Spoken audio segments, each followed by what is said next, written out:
Boa noite, meus irmãos. Deus derrame sobre nós a sua graça e a sua misericórdia, fortalecendo e dando a nós cada dia mais sabedoria e discernimento. E, queridos, nós vamos começar nosso estudo bíblico nesta noite, abrindo as nossas Bíblias lá no Salmo de número 42. Salmo de número 42.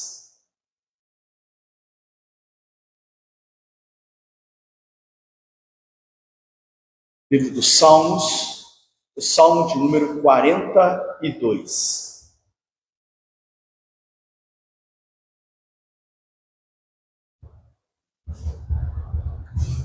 Salmo de número 42, Salmo dos filhos de Coré. Salmo dos filhos de Coré. E a palavra do Senhor diz assim: como suspira o corça pelas correntes das águas, assim por ti, ó Deus, suspira minha alma. A minha alma tem sede de Deus, do Deus vivo. Quando irei e me verei perante a face de Deus?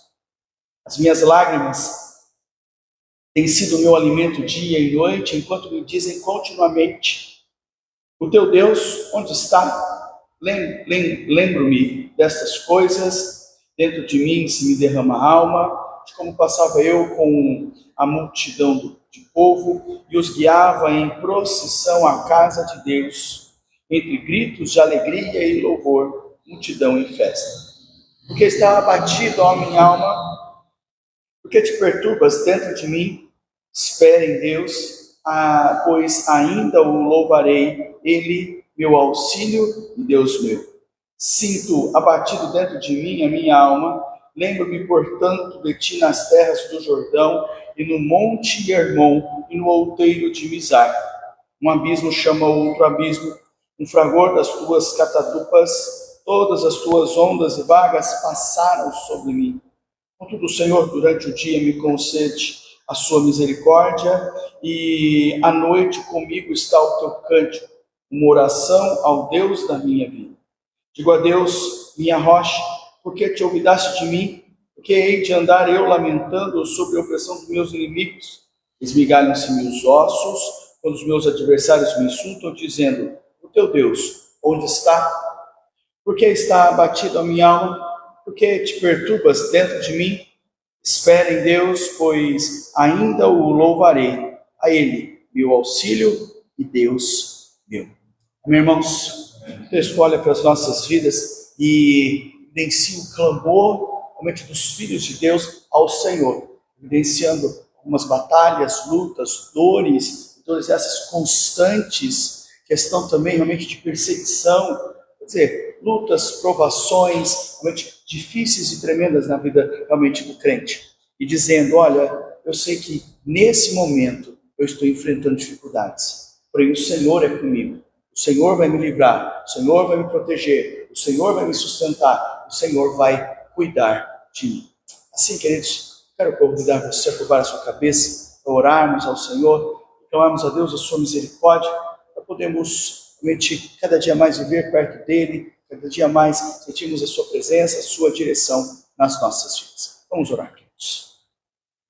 Grandioso Deus, muito obrigado, Pai, pelo seu cuidado maravilhoso e amoroso por cada um de nós. Sustenta, Senhor Deus, as nossas vidas, traga paz aos nossos corações, Senhor Deus. Ilumina-nos, ó Pai, para que dia a dia vejamos, andemos, Senhor Deus, e sejamos testemunhas do seu grandioso amor por cada um de nós, testemunhas vivas, reais, testemunhas, Senhor Deus, que dia a dia seja luz e mostra, ó Pai, o teu amor realmente neste mundo. Então, Senhor Deus, confessar as nossas limitações. Então, Senhor Deus, confessar que nós necessitamos e precisamos de Ti. Precisamos, Senhor Deus, realmente da Tua luz, da Tua sabedoria e da Tua direção. Para sermos, ó Pai, cada dia mais homens e mulheres do Senhor, cheios do Teu Santo Espírito e com conhecimento da Tua palavra. Mas, Senhor Deus, nós confessamos as nossas limitações e dizemos, ó Pai, os nossos problemas, dificuldades, muitas vezes as batalhas e lutas que nós travamos, os quais nós não temos fôlego, força, ó Pai, para enfrentá-los. E por isso, sustenta, Pai, fortalece, ó Pai, nos faça forte, visita, Senhor Deus, realmente as nossas dores, as nossas enfermidades, as nossas lutas, ó Pai. Lute por nós, Senhor Deus, nos conceda, Senhor Deus, força, sabedoria, nos conceda, Senhor Deus, sendo a sua vontade, a vitória sobre todas essas batalhas. Nos dá entendimento, nos dá compreensão das razões, ó Pai, realmente de cada coisa, porque tudo tem um propósito, e nos faça, Senhor Deus, pessoas melhores dia a dia. Nessa noite, ó Pai, que estamos na Tua casa para estudar a Tua palavra, fala conosco, nos dá instrução, nos faça fortes espiritualmente. É a nossa oração, em nome de Jesus. Amém. Amém. Queridos, hoje nós vamos continuar falando sobre as bem-aventuranças, até porque este é o nosso tema. Nosso tema desse ciclo realmente de estudos é falar sobre as bem-aventuranças, melhor dizendo, é falar sobre realmente o Sermão do Monte, e nós estamos tratando das bem-aventuranças. Então eu quero convidar você a abrir a sua Bíblia lá em Mateus, capítulo de número 5. Evangelho de Mateus, capítulo de número 5.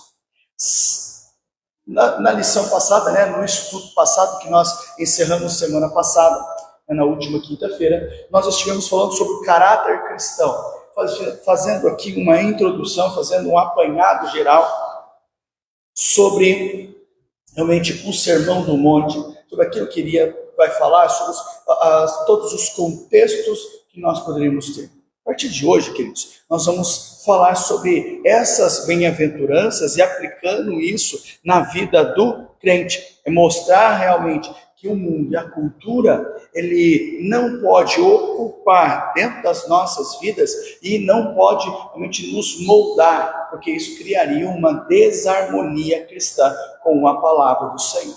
Então, Evangelho de Mateus, capítulo de número 5, os 12 primeiros versículos, ele vai novamente trazer para nós as bem-aventuranças que diz assim: vendo Jesus as multidões, subiu ao monte, e como se assentasse, aproximaram os seus discípulos, e ele passou a ensiná-los, dizendo: bem-aventurados os humildes de espírito, porque deles é o reino dos céus. Bem-aventurados os que choram, porque serão consolados.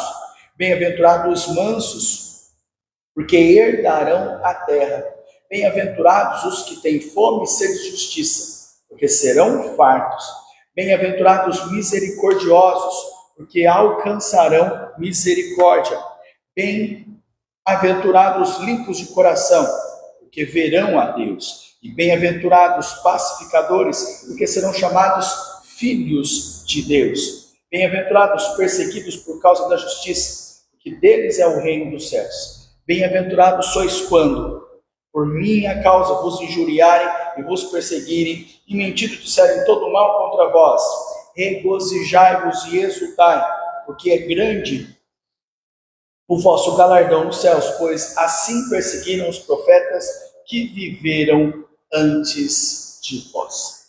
Que viveram antes de vós.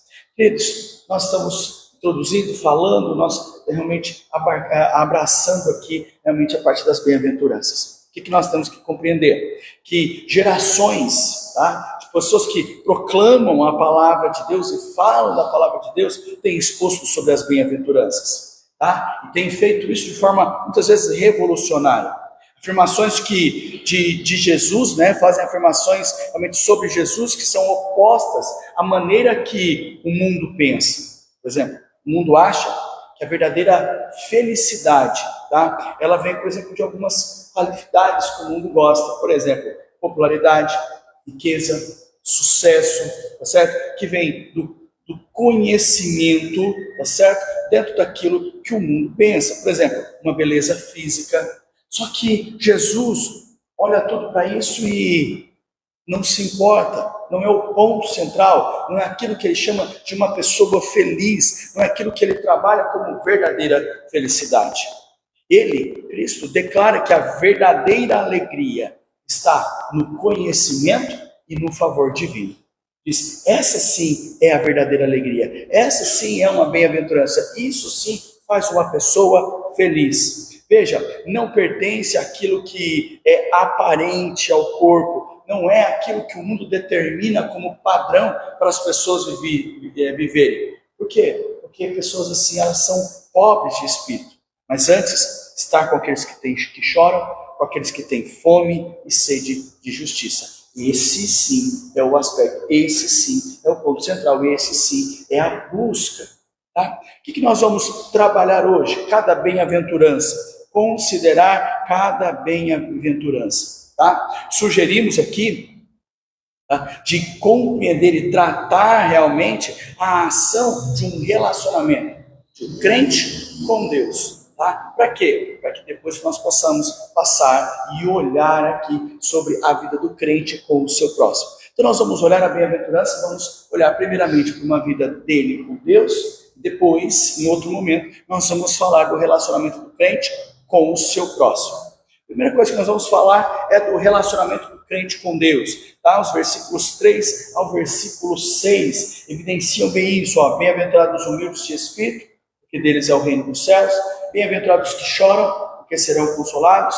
Bem-aventurados os mansos, porque herdarão a terra. E bem-aventurados que têm fome e sede de justiça, porque serão fartos. Tá? Então, a primeira coisa que nós temos é no versículo 3, e ele já diz para nós, os humildes de espírito. Então veja, a palavra pobre ou a palavra humilde, tá certo?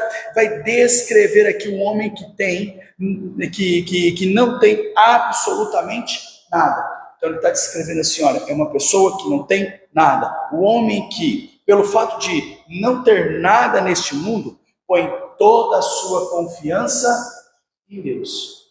Ele está mostrando para nós, está apontando para nós, olha, quando eu não tenho nada que me apegar no mundo, meu apego está total e exclusivamente no Senhor. Tanto que Davi vai escrever isso no Salmo 34, versículo 6, dizendo assim, olha, clamou este pobre e o Senhor ouviu, e salvou todas as suas angústias, né? Todas as suas angústias, trazendo para nós e evidenciando para nós que o sentimento correto é de apego total e exclusivo no Senhor. A gente está vendo que a palavra realmente pobre passou a ter, por exemplo, um sentido de uma humildade, um sentido de dependência de Deus. Então, estar bem-aventurado, neste caso, ensina duas coisas. Primeiro, reconhecer a nossa pobreza espiritual. Reconhecer a nossa limitação. Reconhecer realmente que nós somos limitados. Veja, não temos nada para oferecer a Deus. Então, o homem humilde de espírito é aquele que reconhece a sua pobreza espiritual, sua limitação espiritual. Veja, Jesus vai falar assim à igreja de Laodiceia, né? Vai falar à igreja de Laodiceia em Apocalipse 3,17.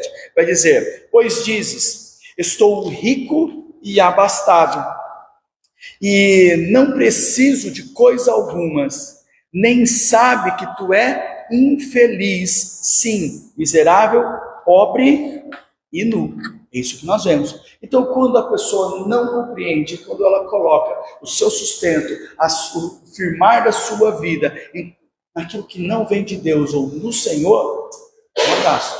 Ele diz, ele é pobre, miserável, cego e nu. Não há nele felicidade alguma. Então veja, nós estamos evidenciando que a igreja de Laodiceia era uma igreja autossatisfeita consigo mesma. Ela era uma igreja bastante superficial. Tá? Quantos, dentro disso, e pensando assim, quantos crentes estão satisfeitos com o seu estado espiritual? Para pensar, tá? Por exemplo, os fariseus diriam assim, ó Deus, graças te dou porque não sou como os demais homens. Ele vai dizer, olha, eu jejuo, eu dou o dízimo de tudo quanto ganho, certo? Veja, há muita pobreza de espírito nestas palavras. Será que nós somos como o publicano que diz, ó Deus, sê propício a mim, pecador? Então, Lucas 18, de 11 a 13. Nós temos pessoas diferentes, pontos diferentes, nós temos formas diferentes de expressar a nossa convicção, o nosso andar com Deus. O fariseu vai olhar e vai dizer assim, olha, porque não sou como os demais homens, e o outro diz, o publicano vai dizer, ó Deus, sê propício a mim, pecador. Por quê? Senhor, eu não sou nada, eu preciso do Senhor. Senhor, olha, há uma dependência, há uma busca, e tudo que eu sou, reduza nada e seja generoso a minha vida.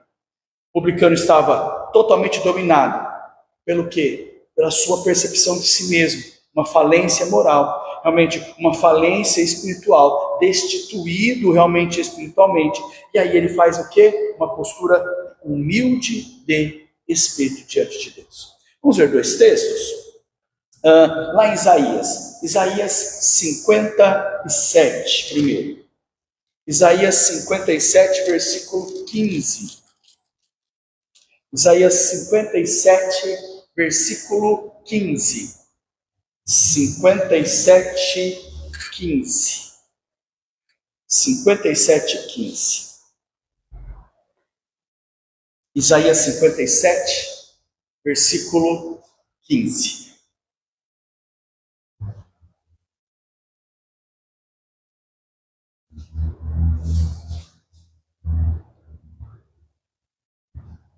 Vai dizer assim, ó, versículo 15. Porque assim diz o alto, o sublime, que habita a eternidade, o qual tem um nome santo.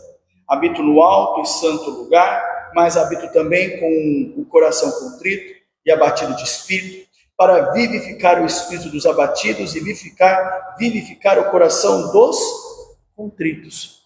Olha só, ele diz, olha, eu estou no alto, eu sou grande, eu sou Deus Todo-Poderoso. Porém, eu não estou distante de quem? Daqueles que têm essas características, né? Ele vai dizer, coração contrito, abatido, tá certo?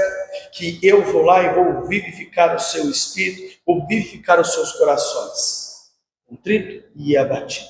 Ele vai dizer, é o auto reconhecimento de que não sou nada, e que eu preciso total e exclusivamente de Deus. Aí mesmo Isaías, olha o versículo, o capítulo 66, algumas folhas para frente aí, 66, versículo 2. 66, versículo 2.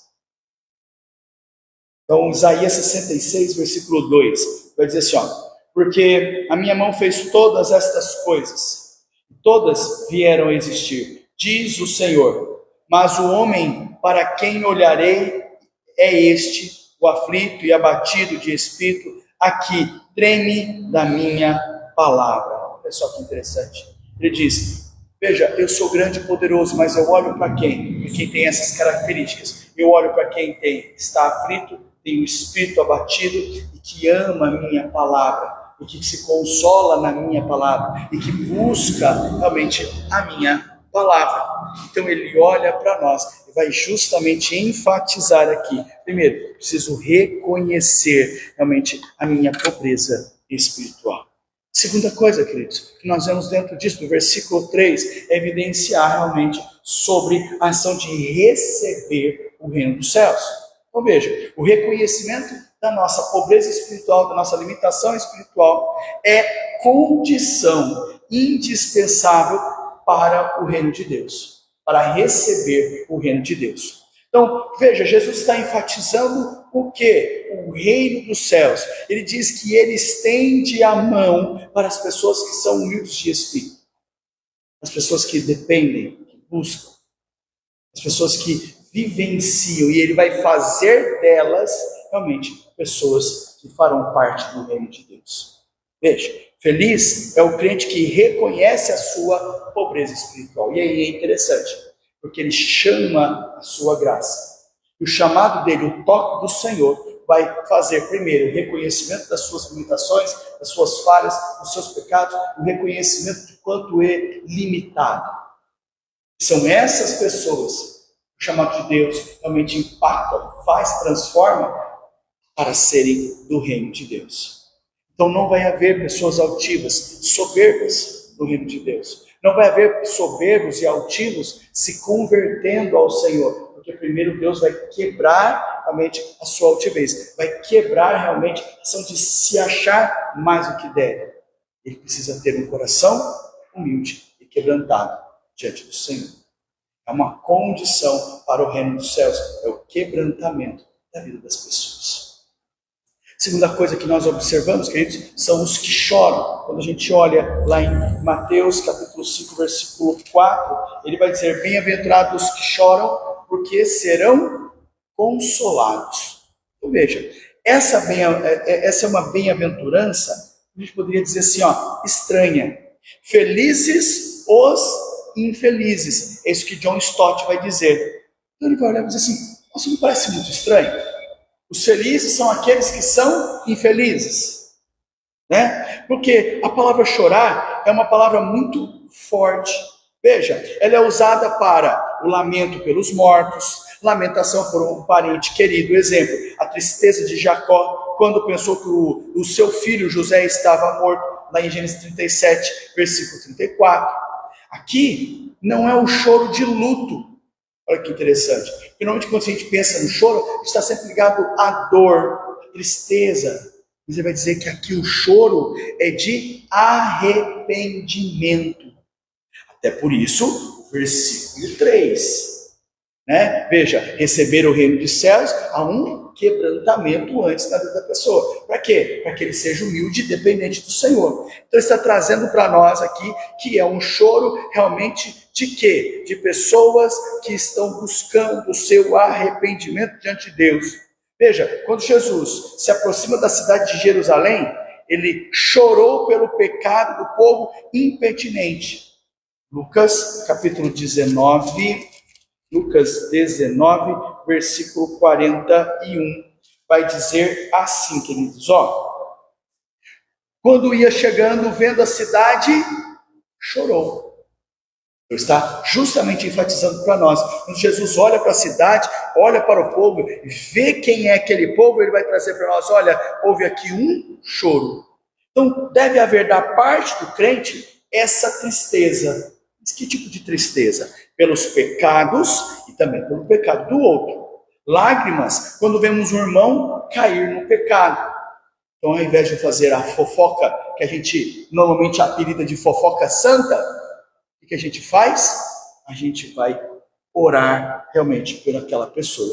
Ao invés de a gente fofocar pelo pecado das pessoas, a gente vai ajudar e auxiliar realmente pelas pessoas. Tá? Veja, o dever precisa ser nos levar às lágrimas, à tristeza, primeiro, pelo nosso próprio pecado.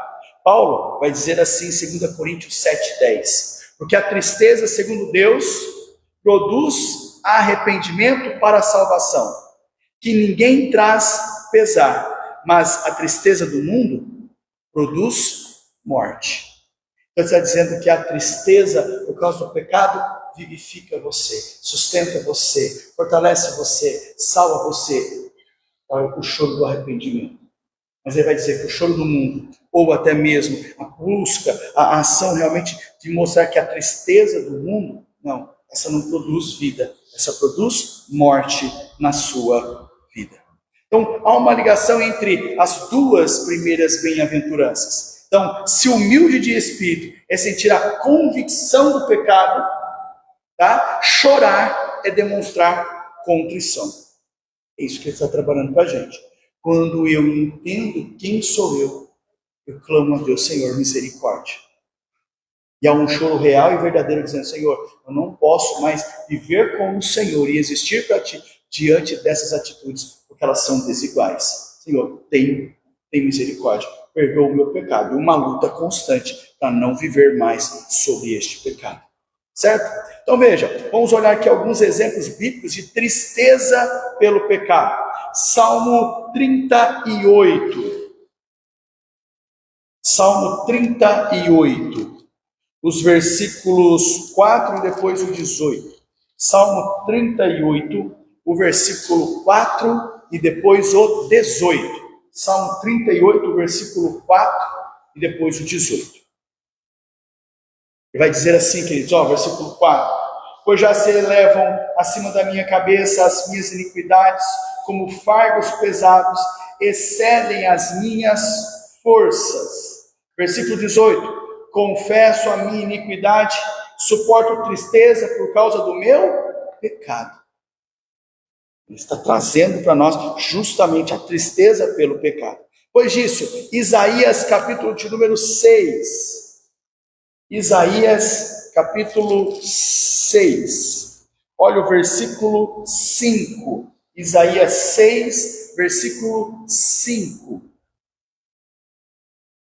Isaías 6, versículo 5. O texto diz assim, então disse eu, ai de mim, estou perdido, porque sou um homem de lábios impuros, habito no meio de um povo de impuros lábios, os meus olhos viram o Rei, o Senhor dos Exércitos. Ele diz, não vai sobrar nada. Quem sou eu? Vamos ver outro texto? Lá em, realmente, Pedro agora, as expressões de Pedro, Lucas capítulo 5, Evangelho de Lucas capítulo 5, versículo 8. Evangelho de Lucas, capítulo 5, versículo 8. Lucas 5, versículo 8. 5, 8. Diz assim, 5, 8. Vendo isto, Simão Pedro prostrou-se aos pés de Jesus, dizendo, Senhor, retira-te de mim, porque sou pecador. E Senhor, tua presença, eu não posso ficar diante da sua presença. Quem sou eu para ter ao Senhor, o Senhor ao meu lado? Vai, Mateus capítulo de número 26, versículo 75. Mateus 26, 75, ainda falando sobre Pedro.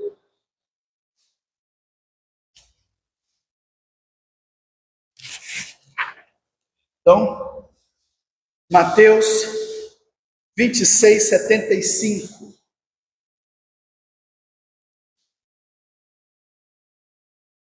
Vai dizer assim, então Pedro se lembrou da palavra que Jesus lhe dissera, antes que o galo cantasse, tu me negarás três vezes. E saindo dali, chorou amargamente.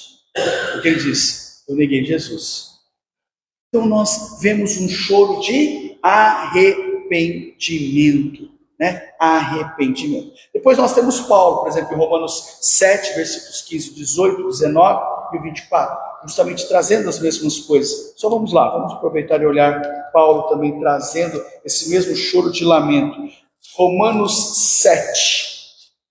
Olha só, versículos 15, 18, 19 e 24. Vai dizer assim, porque nem mesmo compreendo o meu próprio modo de agir, pois não faço o que prefiro e sim o que detesto.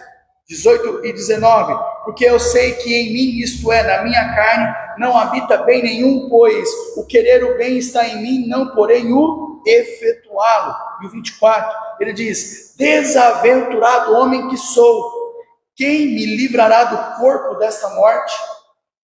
Está trazendo para nós realmente ação de contrição. Dizendo, quem sou eu, Senhor? Se o Senhor não fizer nada, eu não consigo. Na verdade, eu não mereço a sua presença.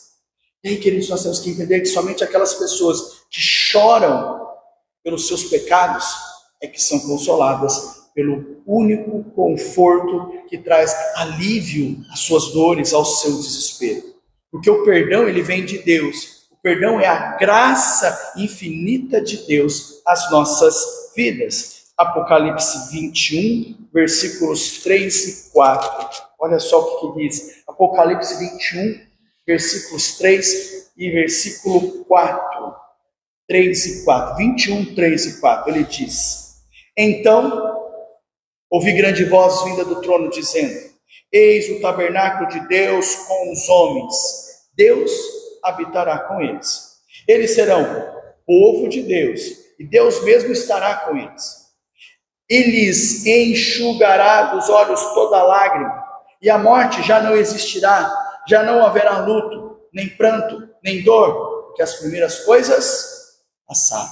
Ele diz, quem é que vai enxugar as lágrimas dos arrependidos pelos seus pecados, que planteiam e digam, Senhor, tem misericórdia porque eu não sou nada? Ele diz, próprio Cristo.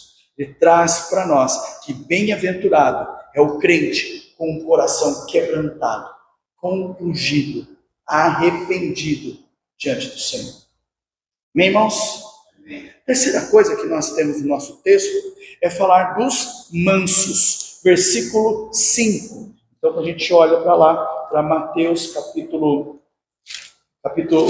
5, versículo 5 diz, bem-aventurados os mansos, porque herdarão a terra. Ok? Bom, não é fácil traduzir essas palavras, principalmente olhando aqui para o grego, que é a língua matriz disso. Manso é uma palavra usada para descrever, por exemplo, um animal manso, um cavalo manso, ok? Que foi domesticado e treinado para obedecer o comando do seu mestre.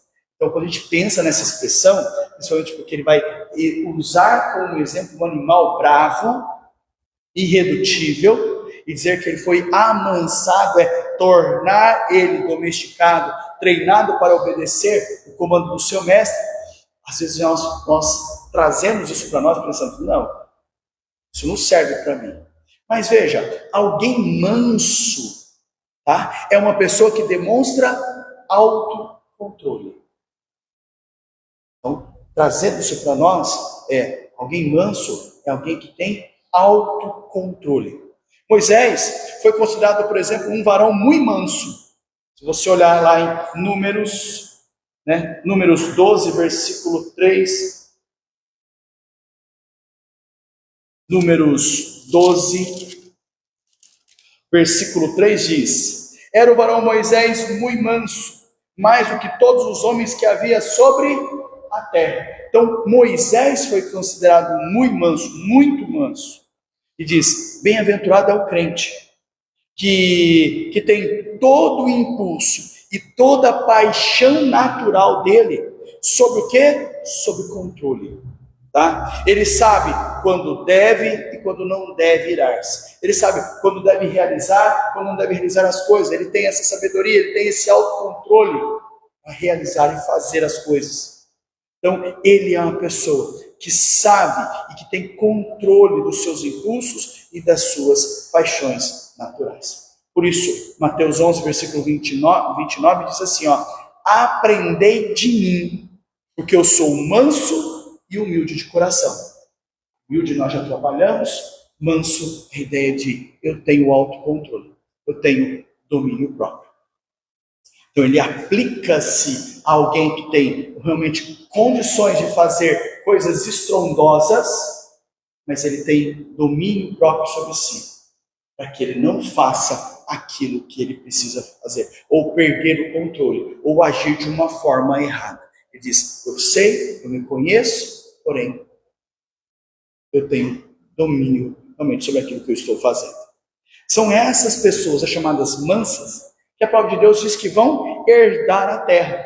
Tanto que John Stott vai dizer o seguinte, que a condição pelo qual tomamos posse da nossa herança espiritual em Cristo, não é a força, mas sim a mansidão. Pois tudo é nosso se somos de Cristo.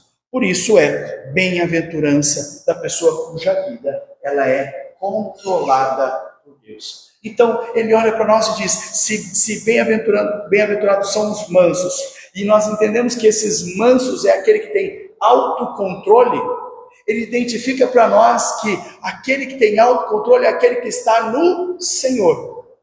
Mesmo você sendo uma pessoa super explosiva, que tem realmente ação de esbravejar, ele diz, quando você está no Senhor, você tem a condição de ter autocontrole, porque Cristo está controlando a sua vida, os seus passos, realmente a sua mente, o que você pensa, o que você fala e as suas ações.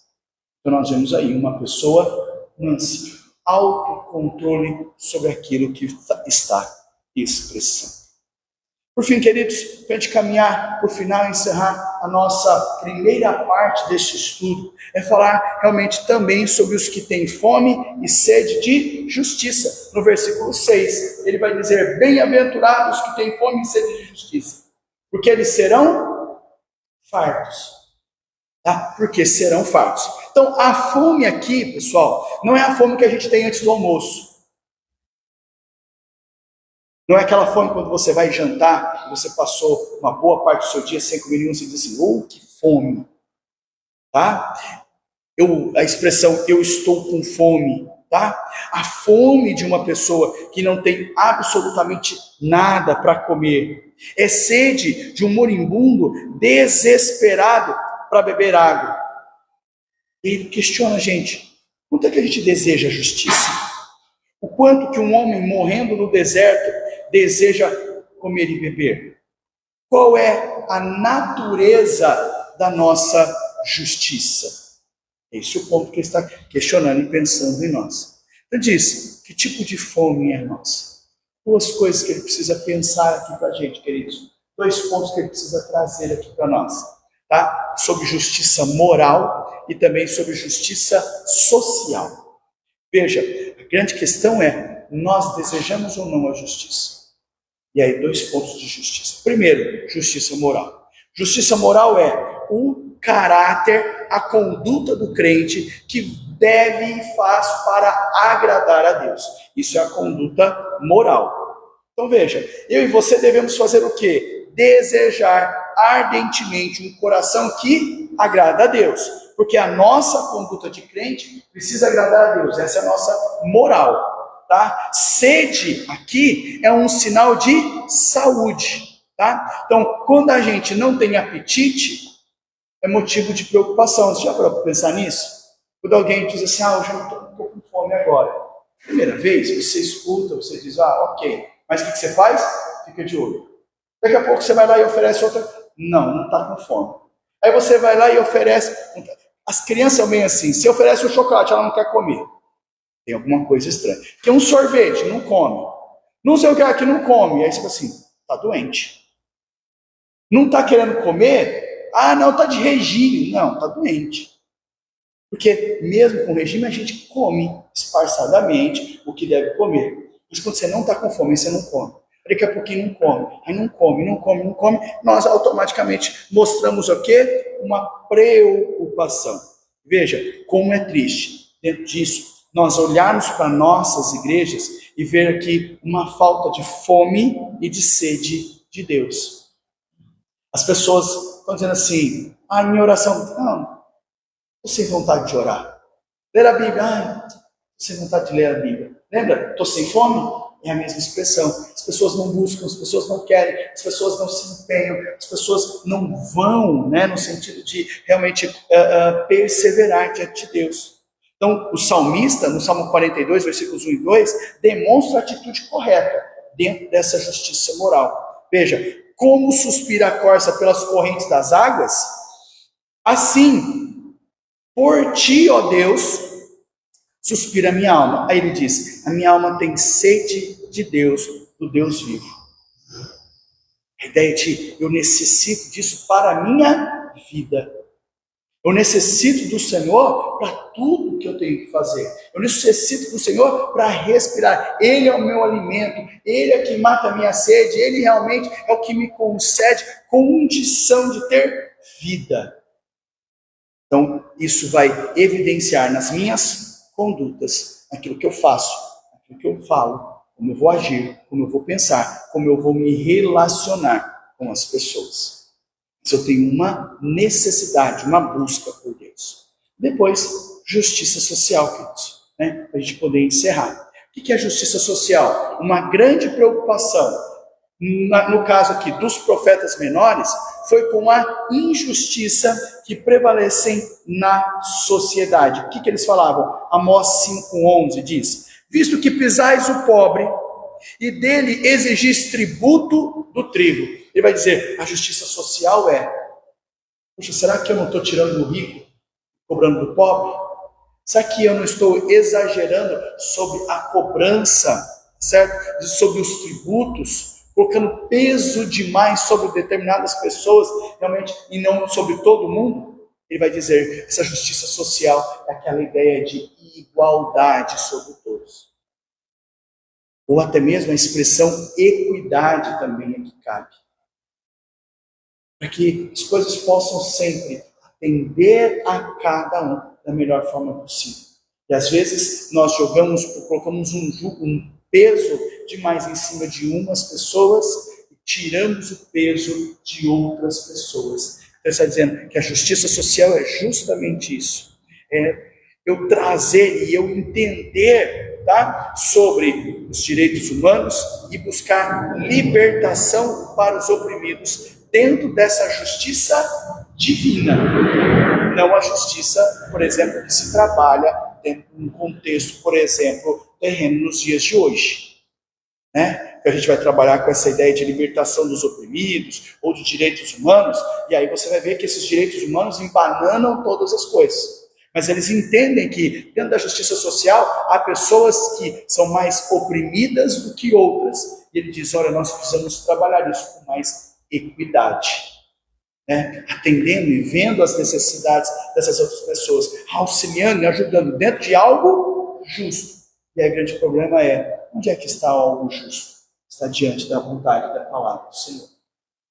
Isso que nós precisamos lembrar. Então, o que a gente poderia aplicar e finalizar e dizer? Olha, que estas bem-aventuranças, ela está dentro daquele que é faminto, tá? Que tem um espírito faminto. Por quem? Por Deus. Porque ele será farto de toda a plenitude de uma vida com Deus. Eu quero o Senhor, eu quero conhecer a Deus, eu quero buscar a Deus, eu quero andar com o Senhor em todo o tempo. Então, o que nós tratamos e falamos, queridos, nesta primeira parte? Tá? Primeiro, nós estamos falando sobre o relacionamento do crente com Deus. Semana que vem nós vamos falar sobre o relacionamento do crente com o seu próximo. Mas hoje, que nós tratamos sobre o relacionamento do crente com Deus, nós falamos desse relacionamento sobre os humildes de espírito, falamos sobre os que choram, sobre os mansos e sobre aqueles que têm fome e sede de justiça. Todos eles estão linkados, não à vontade, não à grandeza, não ao poder humano, não à sua expressão, às suas agilidades e qualidades que ele possa ter como ser humano, mas em se quebrantar, em buscar, em ser submisso, amar a Deus acima de todas as coisas e querer na sua vida, para que haja, por exemplo, autocontrole nas suas decisões, na forma de agir, na forma de pensar. Amém, irmãos? Amém. Dentro disso que nós trabalhamos, algum ponto, algo que chamou a atenção, os irmãos gostariam de perguntar ou até de compartilhar. Tranquilo, irmãos? Deus derrame sobre nós a sua graça, o seu amor, fortalecendo cada um de nós, e que eu e você possamos cada dia mais estarmos diante do Senhor, humildes e quebrantados, clamando a Ele que seja generoso cada um. Vamos orar encerrando, queridos?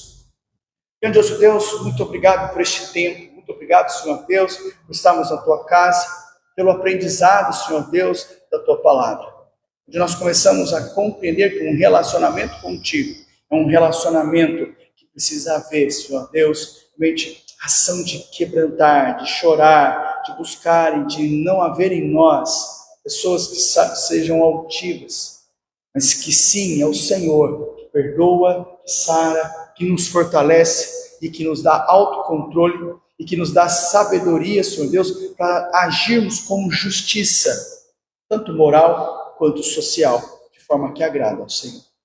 E, Senhor Pai, tira de nós toda a altivez, toda a soberba, possamos ser humildes diante do Senhor e entendendo a necessidade que nós temos de Ti. Fortalece, Senhor Deus, cada vida aqui. Sustenta, Senhor Deus, cada coração. Cada dia mais, Senhor Deus, encha-os do Teu Santo Espírito. Capacita, Senhor Deus, o Teu povo. Cada dia mais, Senhor Deus, faça deles homens e mulheres de fé, de oração, de vida na Tua palavra.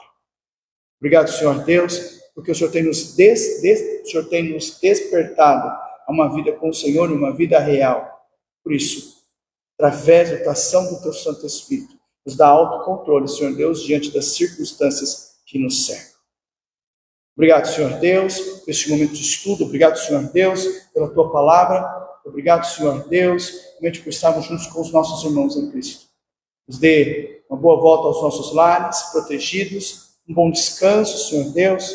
Nos fortaleça, Senhor Deus, ao trabalho, aos cuidados que nós precisamos ter como gerais. Fortalece e usa-nos, ó Pai, para a Tua honra e para a Tua glória. É a nossa oração em nome de Jesus. Amém. Obrigado, queridos, pela Tua presença e que Deus continue o abençoando.